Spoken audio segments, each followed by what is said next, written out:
ఉగాది నాడు stock market చరిత్ర సృష్టించింది. గతంలో లేని విధంగా స్టాక్ మార్కెట్ సూచీల్లో రికార్డు స్థాయిలో దూసుకెళ్తుంది. ప్రారంభ ట్రేడ్లో బీఎస్ఈ సెన్సెక్స్ చరిత్రలో తొలిసారిగా 75,000 కీలక మార్క్ను అందుకుంది. ప్రారంభ ట్రేడింగ్లో మార్కెట్ల ర్యాలీకి ఐటీ స్టాక్స్లో కొనుగోళ్లు ఎక్కువగా దోహదపడ్డాయి.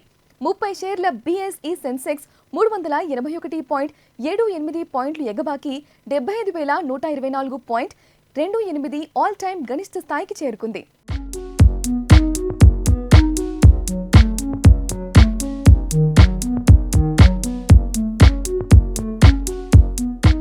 జాతీయ స్టాక్ ఎక్స్చేంజ్ నిఫ్టీ కూడా రికార్డు స్థాయికి చేరుకుంది. ఎన్ఎస్సి నిఫ్టీ 99 పాయింట్లు ఎగబాకి 22,765.30 వద్ద రికార్డు స్థాయికి చేరుకుంది. సెన్సెక్స్ నుంచి Infosys, tech Mahindra, Tata consultancy services, HCL technologies, Tata motors, Wipro, ICICI bank, Nestle షేర్లు లాభాల్లో ఉన్నాయి. JSW steel, Kotak Mahindra bank, Reliance industries, Larsen and ట్రూబో నష్టాల్లో నడుస్తున్నాయి.